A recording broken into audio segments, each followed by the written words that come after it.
Go release wanted, for there you are most needed. Abby Kelly Foster.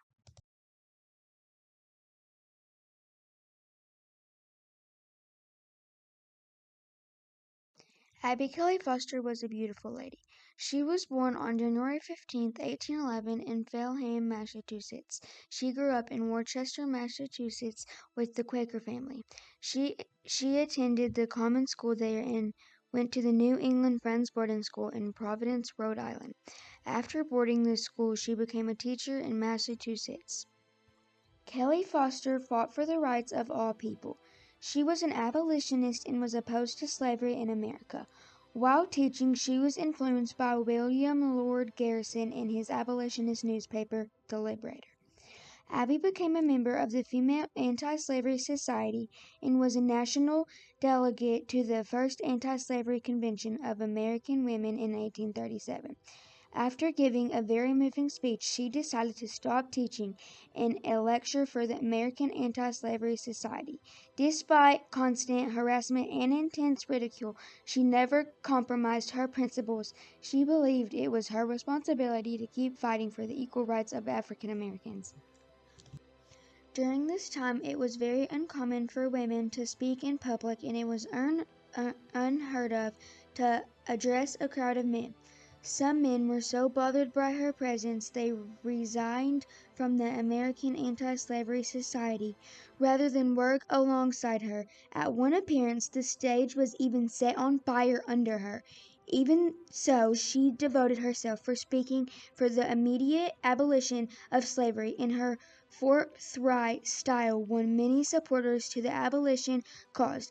Abby Kelly Foster knew that the fight for equality for African Americans was just the beginning, and soon began advocating for women's rights also.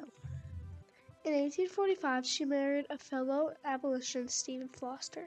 Together, they continued fighting for the rights of slaves and women. Their home, Liberty Farm, was even a stop on the Underground Railroad. In 1850, Kelly Foster began working on what would become one of her greatest accomplishments, the first National Women's Rights Convention in Massachusetts. At this convention, she gave one of her most famous speeches. She stated that a woman lacks her rights because she does not feel the full weight of responsibilities, that when she shall feel her responsibilities sufficiently, she will inevitably obtain her rights. Let her feel the full stimulus of motive, and she will soon achieve the means. She argued that women should be encouraged to also provide for the family and not rely solely on the men in their lives. They have a duty, a responsibility to do hard working and provide for themselves, and if they do that, they will gain their rights. She said that bloody feet sisters have worn smooth the path by which you have come hither. Only through hard work and sacrifice will women gain the rights they are entitled to.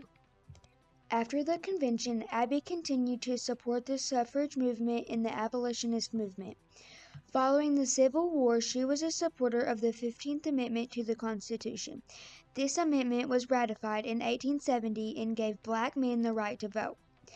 Even though this amendment did not give women the right to vote, she still supported it because she believed that she had responsibility to fight for the rights of all people and saw this a victory even though women were not included. Half the battle had been won.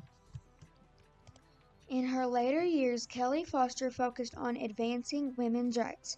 She was among the organizers of New England Women's Suffrage Association, which was the first regional association to advocate women's suffrage. From 1874 to 1879, she refused to pay property taxes on Liberty Farm because she said that this was taxation without representation. She argued that she was not allowed to vote on how her tax money should be spent, so therefore she was not going to pay taxes. She was so dedicated to her beliefs that she was willing to lose her home. Her home was seized and later auctioned off, but was purchased by friends of the family and gifted to her. Liberty Farm was designed as a National Historic Landmark in 1974. Abby Kelly Foster changed the world by advocating for the rights of African American and women. She also argued that those rights came a responsibility to work hard every day to do better in the world and provide for your family. She said, "Harmony, I don't want harmony, I want truth. Oftentimes she did not have harmony as people protested her speaking in public and disagreed with her message. However, she continued to fight. Her work, along with other suffragettes, laid the foundation for the passage of the 19th Amendment to the Constitution by Congress of June 4, 1919, finally granting women the right to vote.